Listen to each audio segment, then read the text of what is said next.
ચાલો અહીંયા તમને વર્તુળ દોરવાનું કીધું છે તો વર્તુળનું કેન્દ્ર નિશ્ચિત નથી બંગડીની મદદથી અથવા એવા કોઈ સાધનની મદદથી તમારે વર્તુળ દોરવાનું કે જેનું કેન્દ્ર પરિકરથી દોરીએ તો કેન્દ્ર આપણને ખ્યાલ આવી જાય એટલે આપણે અત્યારે પરિકરથી કેન્દ્ર નોંધવાનું નથી અથવા પરિકરથી દોરો તો વચ્ચે પોઈન્ટનું નામ નથી આપવાનું અત્યારે તો જુઓ સૌથી પહેલા કોઈ भी ત્રિજ્યા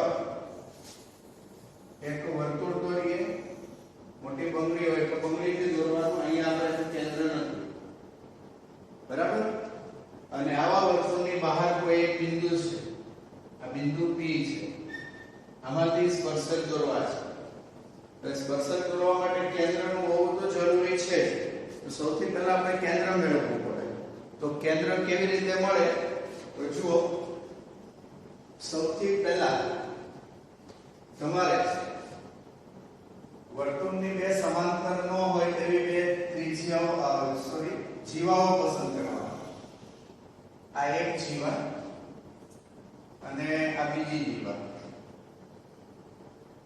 આ વર્તુળની બે જીવાઓ ક્રોસ આવે એવી રીતે બે જીવાઓ લેવાની હવે આ બંને જીવાઓના લંબ દ્વિભાજકો દોરીએ તો લંબ દ્વિભાજક માટે આ એક જીવાને ધારો કે આપણે PQ નામ આપીએ બીજી જીવા છે એને આપણે RS નામ આપીએ તો PQ નો લંબ દ્વિભાજક દોરીએ તો 1/3 PQ થી થોડું વધુ માપ લઈએ અને બંને અર્ધતલમાં ચાપ લગાવીએ તો આ PQ નો એક અર્ધતલ ના PQ નું બીજું અર્ધતલ એવી રીતે Q બિંદુ પરથી એટલી ત્રિજ્યા લઈને ચાપ મારવાની હવે આ બે બિંદુમાંથી પસાર થતી રેખા દોરીએ તો એ PQ નો લંબ દ્વિભાજક થાય હવે એવી રીતે RS નો લંબ દ્વિભાજક R બિંદુ પરથી ચાપ મારીએ બંને અર્ધતલમાં એટલી ત્રિજ્યા લઈને S બિંદુ પરથી ચાપ મારીએ બંને ચાપ પરસ્પર છેદે એમાંથી પસાર થતી રેખા એ RS નો લંબ દ્વિભાજક તો જુઓ આ PQ નો લંબ દ્વિભાજક એને આપણે L1 રેખા કહીએ આ PQ નો લંબ દ્વિભાજક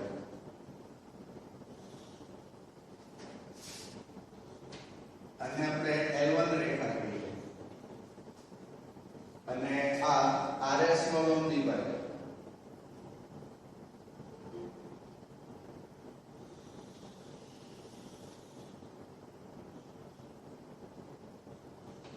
તો એને L2 રેખા કહીએ આ L1 રેખા અને L2 રેખા જે બિંદુમાં છેદે તે બિંદુ વર્તુળનું કેન્દ્ર થાય તો હવે આપણને કેન્દ્ર મળી ગયું તો હવે કેન્દ્ર અને P બિંદુને જોડી દેવાનું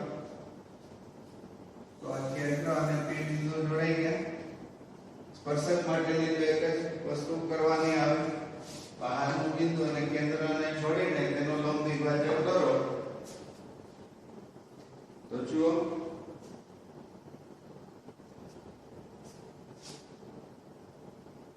OP નો લંબ દ્વિભાજક એટલે OP 1/2 OP થી થોડું વધુ માપ લઈને OP ના ઉપરના અર્ધતલમાં અને નીચેના અર્ધતલમાં ચાપ P બિંદુ પરથી એટલી ત્રિજ્યા લઈને OP ના બંને અર્ધતલમાં ચાપ આ બંને ચાપમાંથી પસાર થતી રેખા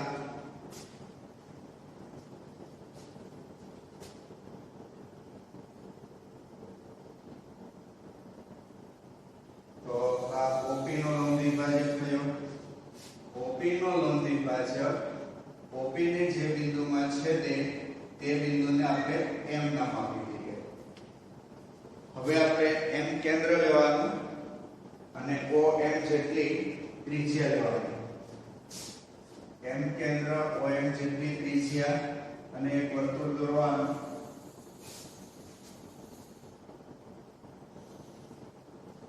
તો M કેન્દ્ર OM જેટલી ત્રિજ્યા લઈને વર્તુળની રચના કરી આ વર્તુળ જે વર્તુળ તમને રકમમાં આપેલું છે તે વર્તુળને જે બે બિંદુમાં છેદે છે તે બિંદુને અનુક્રમે A અને B નામ આપીએ માંથી પસાર થતી રેખા દોરીએ તો એ વર્તુળનું એક સ્પર્શક થશે A અને P માંથી પસાર થતી રેખા, પછી P અને B માંથી પસાર થતી રેખા, તો આ P અને B માંથી પસાર થતી રેખા આ વર્તુળનો બીજો સ્પર્શક. તો આ રીતે વર્તુળના બંને સ્પર્શકો દોરી શકીએ. વર્તુળનું કેન્દ્ર ન આપ્યું હોય તો પણ આપણે વર્તુળના બે સ્પર્શકો બહારના બિંદુમાંથી દોરી શકીએ છીએ. તો એના રચનાના મુદ્દા જોઈએ. તો રચનાના મુદ્દા, સૌથી પહેલું સ્ટેપ, બંગડીની મદદથી એક વર્તુળ દોરવાનું કીધું છે. અહીંયા આપણે એવું લખીએ, બંગડીની મદદથી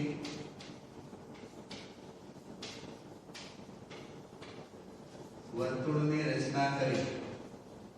વર્તુળની રચના કરી. બીજો મુદ્દો, હવે આપણે બે જીવાઓ દોરી હતી. તો લખવાનું, આપેલ વર્તુળની બે સમાંતર ન હોય તેવી જીવાઓ PQ અને RS ની રચના કરી. આપેલ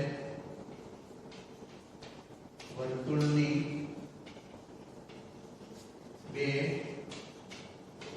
સમાંતર ન હોય તેવી જીવાઓ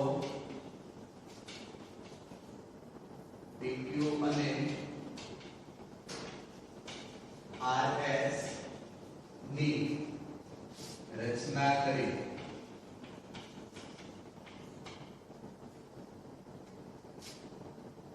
ત્રીજો મુદ્દો, PQ અને RS એના લંબ દ્વિભાજકોની રચના કરવાની. PQ અને RS ના જો નેટવર્ક જો તો બોર્ડ પર દેખાતું નથી. કલ્પેશ ને દેખાય છે? ભાઈ અહીંયા દેખાય છે. કોઈ એકને પ્રોબ્લેમ હશે, નેટવર્ક આવતું હોય ત્યાં દેશો. PQ અને RS ના લંબ દ્વિભાજકો ની રચના કરી, જે પરસ્પર O બિંદુમાં છેદે છે, જે વર્તુળનું કેન્દ્ર છે.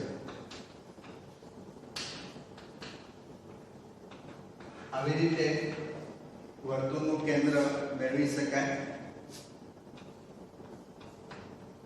ત્યાર પછી ચોથો મુદ્દો, O કેન્દ્ર મળી ગયું પછી O અને વર્તુળની બહારના બિંદુ P ને જોડો. O અને વર્તુળની બહારના બિંદુ P ને જોડો. તો O અને P જોડાઈ ગયું. ત્યાર પછી OP નો લંબ દ્વિભાજક દોર્યો. OP ના લંબ દ્વિભાજક ની રચના કરી, જે OP ને M બિંદુમાં છેદે છે.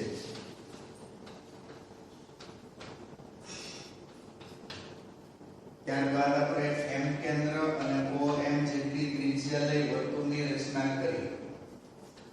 A કેન્દ્ર અને OM જેટલી ત્રિજ્યા લઈ વર્તુળની રચના કરી.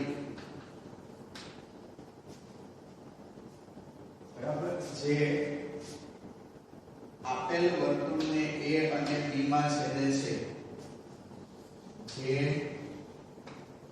આપેલ વર્તુળને A અને B બિંદુમાં છેદે છે, અને છેલ્લો મુદ્દો P અને A માંથી પસાર થતી રેખા, P અને B માંથી પસાર થતી રેખાની રચના કરી. PA અને PB ની રચના કરી. આમ PA અને PB માગ્યા મુજબના સ્પર્શકો છે. આ રીતે એના સ્પર્શકો મેળવી શકાય. જો આપણે એની યથાર્થતા ચકાસવી હોય તો એ સ્પર્શક છે કે કેમ આગળ બધી જ રચનાઓમાં સ્પર્શકની રચનાઓમાં એક ને એક વસ્તુ કરી છે એ જ વસ્તુ અહીંયા બી કરવાની. તો O અને A ને તમારે જોડી દેવાના. એ જ રીતે O અને B ને જોડી દેવાના. તો OA અને OB જોડો. OA અને OB જોડાઈ જાય એટલે આ ખૂણો પડે. તો એ ખૂણો અર્ધવર્તુળનો અંતર્ગત ખૂણો છે એટલે 90 નો થાય. એવી રીતે આ પણ ખૂણો પડે જે અર્ધવર્તુળનો અંતર્ગત ખૂણો છે. બરાબર, આ અર્ધવર્તુળ છે અને આ અર્ધવર્તુળનો અંતર્ગત ખૂણો છે એટલે કાટખૂણો થાય.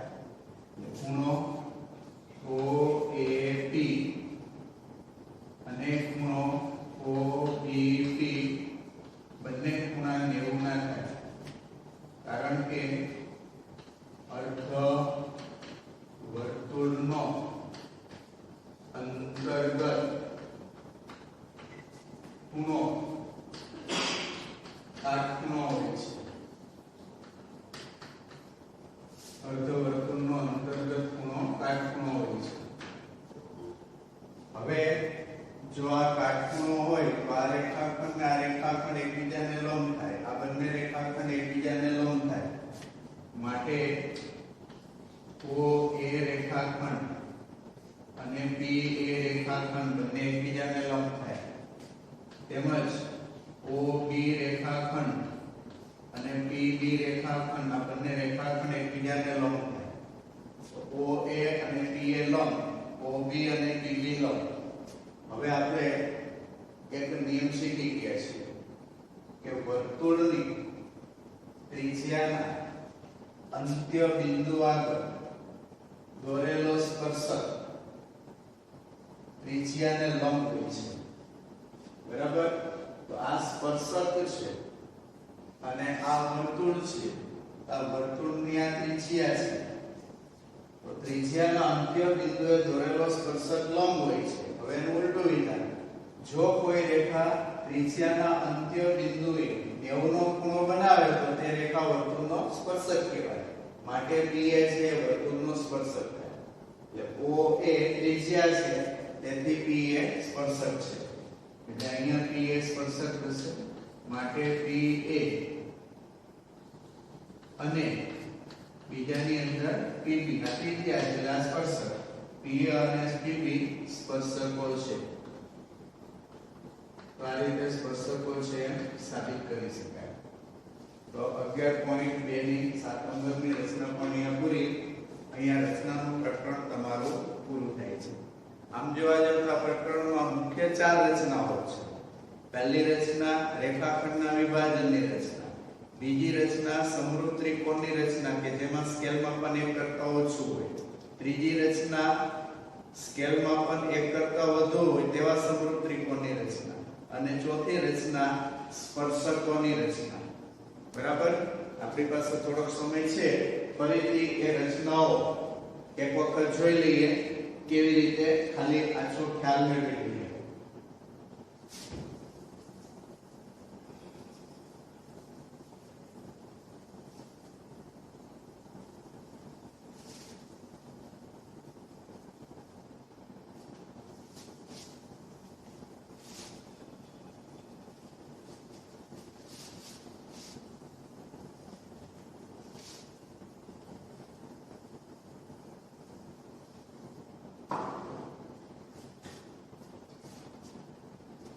તો જો રેખાખંડના વિભાજનની રચનામાં કેવી રીતે કરવાનું હોય તો તમને રેખાખંડમાં વિભાજનનો ગુણોત્તર તમને આપી દીધો હોય કે આપેલા રેખાખંડનું 5/3 કે 5/8 કે 11/2 ના ગુણોત્તરમાં વિભાજન કરો. આવો કોઈ બી ગુણોત્તર આપેલો હોય તો તમને જે માપનું રેખાખંડની લંબાઈ અલગ અલગ આપી શકે તો તમારે જે માપનો રેખાખંડ આપેલો હોય તે માપનો એક રેખાખંડ પહેલા દોરી નાખવાનો.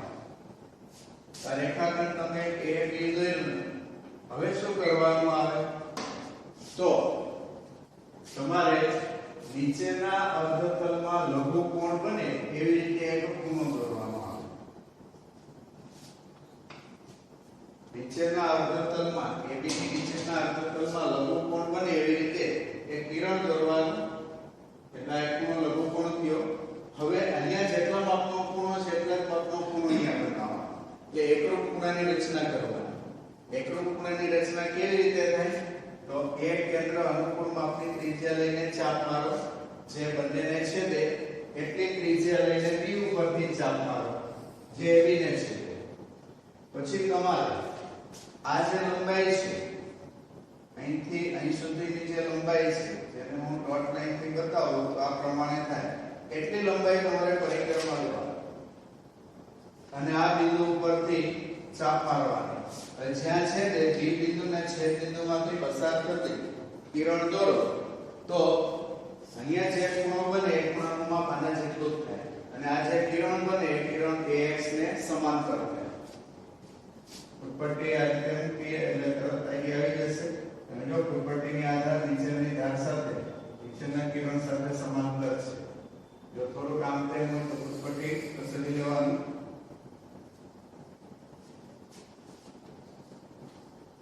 તો આ BY આપણને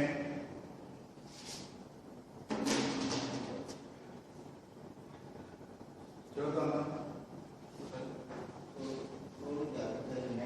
ઓકે છે.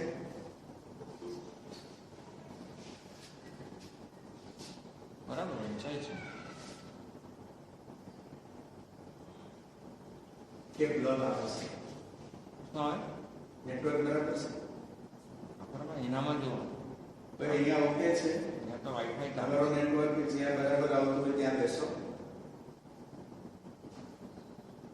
ચલો હવે આ રિવિઝનની રચના છે બરાબર.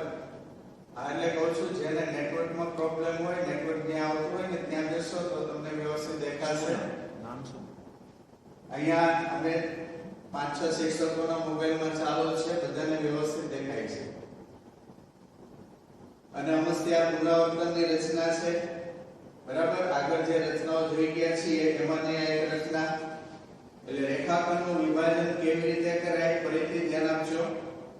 પહેલા રેખાખંડ દોરવાનો, લઘુકોણ બને એવી રીતે કિરણ દોરવાનું અને એ જ માપનું કિરણ એ જ માપનો ખૂણો બનાવતું કિરણ દોરવાનું. એટલે આ બંને સમાંતર થઈ જાય. હવે શું કરવાનું પહેલા કેટલા છે 5 તો તમારે આની ઉપર 5 ચાપ મારવાની. આ કેટલા છે 3 આની ઉપર 3 ચાપ મારવાની. તો AX ઉપર 5 ચાપ મારી 1 2 3 4 5 અને BY ઉપર 3 મારવાનું 1 2 3. અહીંયા આવશે તે A1 A2 A3 A4 A5. અહીંયા આવશે B1 B2 B3. હવે 5 છે તો 5 નંબરનું બિંદુ 3 છે તો 3 નંબરનું બિંદુ જોડી દેવાનું.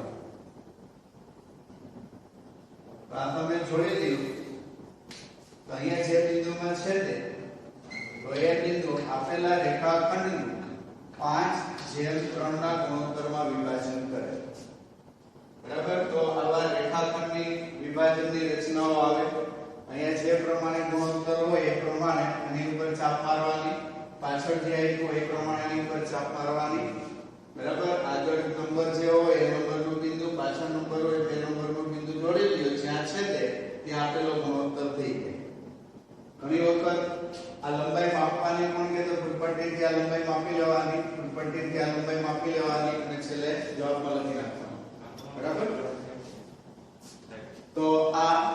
રેખાખંડના વિભાજનની રચના છે. હવે સ્કેલમાં પણ 1 થી ઓછું હોય. બ્લડ થાય છે. દેખાવામાં બ્લડ થાય છે. શું? ત્યાં બી એમના એક થાય છે. આખો પટ્ટો જ નહીં દેખાય આખા.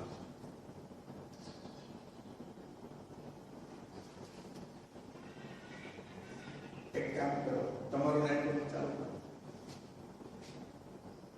हाँ देखा से चिंता ना कर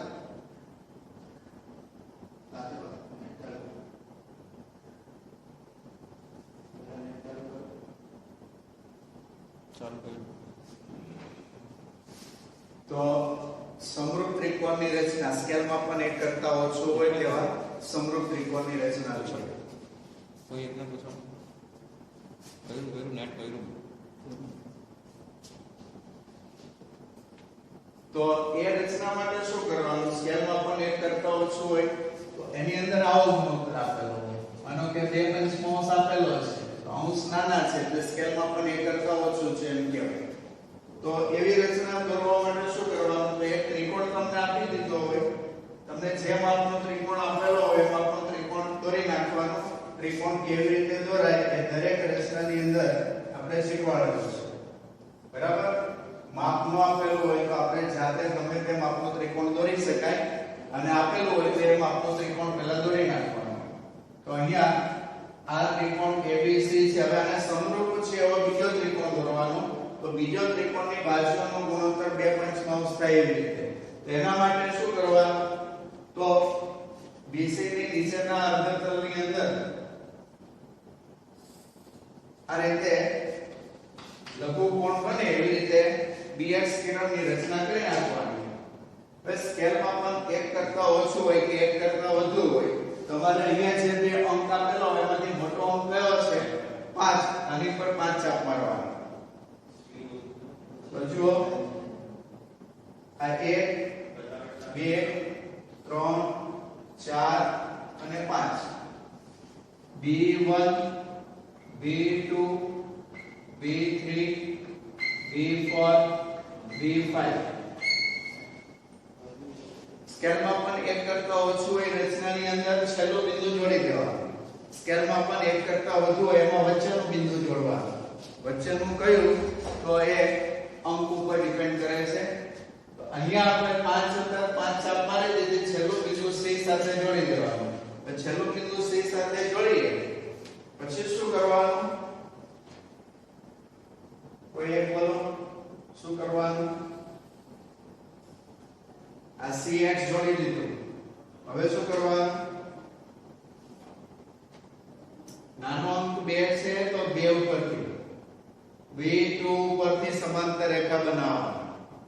તો B2 ઉપરથી સમાંતર રેખા બનાવવાની.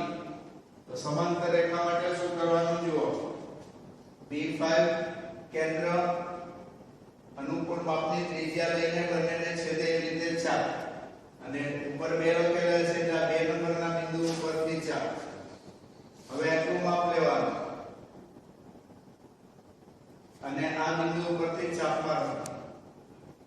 તો હવે B2 અને આ બિંદુ એમાંથી પસાર થતી રેખા દોરો તો એ સમાંતર રેખા થશે. B2 અને છેદ બિંદુમાંથી પસાર થતી રેખા આ રેખા છે એ આને સમાંતર થશે. આ રીતે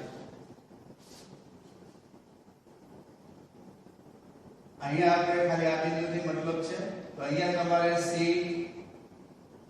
ડેશ નામ આપી દેવાનું.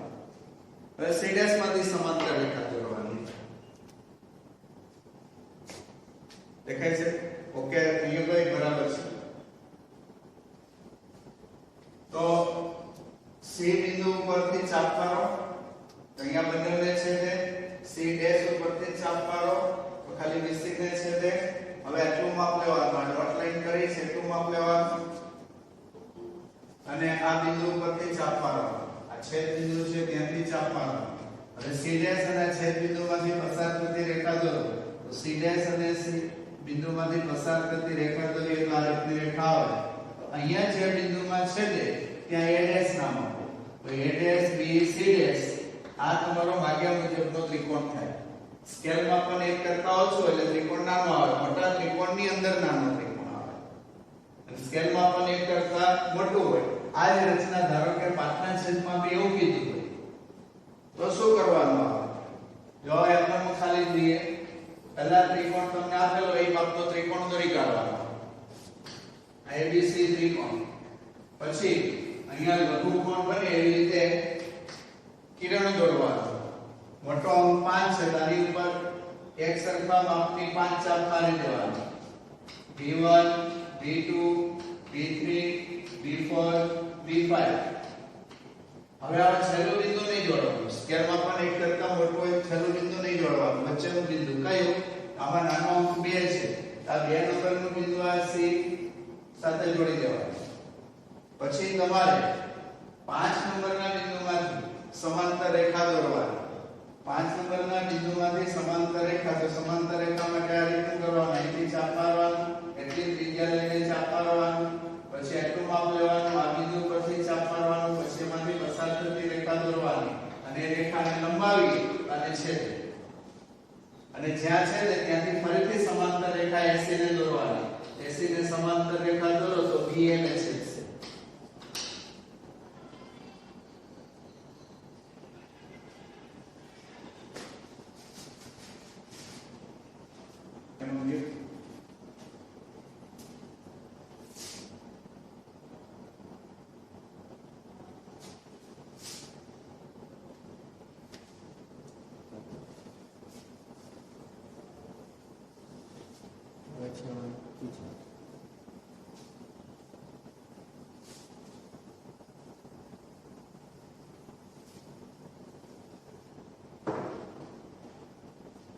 તો ખ્યાલ આવી ગયો. સ્કેલમાં પણ 1 કરતા વધુ હોય ત્યારે રચના કેવી રીતે થાય? સ્કેલમાં પણ 1 કરતા ઓછું હોય ત્યારે રચના કેવી રીતે થાય? અને સ્પર્શકની રચના તો હમણાં જ આપણે જોઈ ગયા. તો આ 4 પ્રકારની રચના આવે. ફરીથી ધ્યાન આપો. રેખાખંડના વિભાજન માટે રેખાખંડ આપેલો હોય, પછી લઘુકોણ બને એવી રીતે રેખાખંડ AB આપેલો હોય તો લઘુકોણ બને એવી રીતે અહીંયા એક કિરણ દોરવાનું. પછી ગુણોત્તર જે પ્રમાણેનો આપેલો હોય એ પ્રમાણેની પર ચાપ મારવાની. માનો કે તમને એમ કીધું હોય કે 7/4 ના ગુણોત્તરમાં વિભાજન કરો, આની ઉપર તમારે 7 ચાપ મારવાની. 3 4 5 6 7.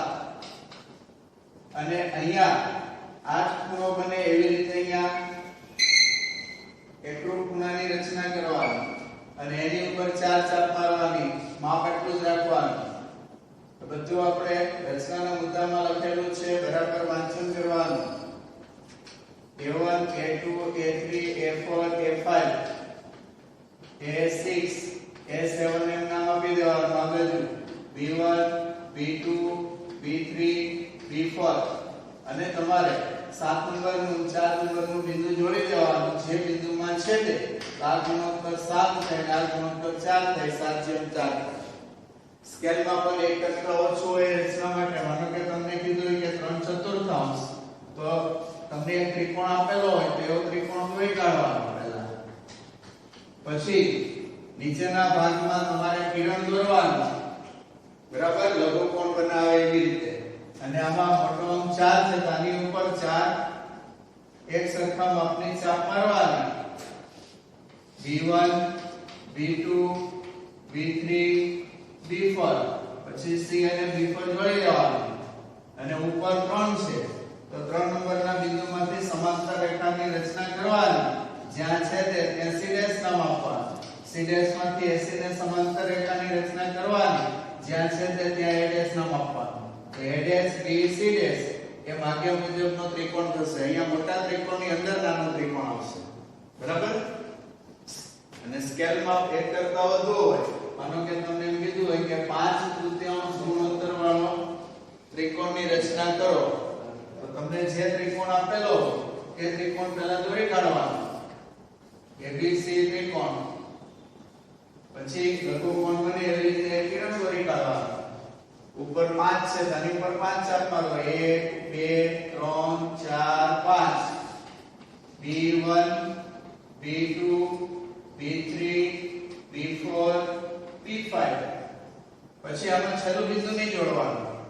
આમાં નાનો અંક 3 છે તો 3 નંબરનું બિંદુ છે એ જોડી દેવાનું અને આ 5 નંબરના બિંદુમાંથી સમાંતર અને સમાંતર રેખા દોરવાની. સમાંતર રેખા કેવી રીતે દોરાય એના મુદ્દા જોઈ લેવાના. તો આ સમાંતર રેખા છે અને આ BC ને તમે આમ લંબાવો અને જે બિંદુમાં છે તે C' આવે. પછી AC ને C' માંથી સમાંતર રેખા દોરવાની અને આ B ને આમ લંબાવો. અહીંયા જે બિંદુમાં છે તે ADC હશે. તો ADS BC' છે. બરાબર? એ આપેલા ત્રિકોણ કરતા મોટો થયો એટલે સ્કેલમાં પણ એક કરતા વધુ થયું. અને સ્પર્શકની રચનાની અંદર તમને વર્તુળ આપેલું હોય, વર્તુળની બહાર બિંદુ આપેલું હોય. આ વર્તુળનું કેન્દ્ર લેવાનું, બહારનું બિંદુ લેવાનું, બંનેને જોડી દેવાના. પછી એનો લંબ દ્વિભાજક દોરવાનો. બરાબર? લંબ દ્વિભાજક કેવી રીતે દોરાય ખબર જ છે. 1/2 સોપડીથી થોડું બધું માપ લઈને O અને P ઉપરથી ચાપ મારો તો ઉપરના ભાગમાં અને નીચેના ભાગમાં આવી રીતે ચોકડી પડે એમાંથી પસાર થતી રેખા દોરવાની. એ રેખા અહીંયા છે તે લંબ દ્વિભાજકનું બિંદુ થઈ જશે. OP ને M બિંદુમાં છે તે પછી M કેન્દ્ર OM જેટલી ત્રિજ્યા લઈને વર્તુળ દોરી નાખવાનું. અને આ વર્તુળ અહીંયા જે બિંદુમાં છે તે એને A અને B નામ આપે તો P અને A માંથી પસાર કરો તો એ વર્તુળનો સ્પર્શક થશે. D અને P માંથી પસાર કરો એ વર્તુળનો બીજો સ્પર્શક થશે. અને આ સ્પર્શકની લંબાઈ તમને માપવાની પૂછે તો આ રીતે સ્પર્શકની રચના કરી શકાય. બરાબર?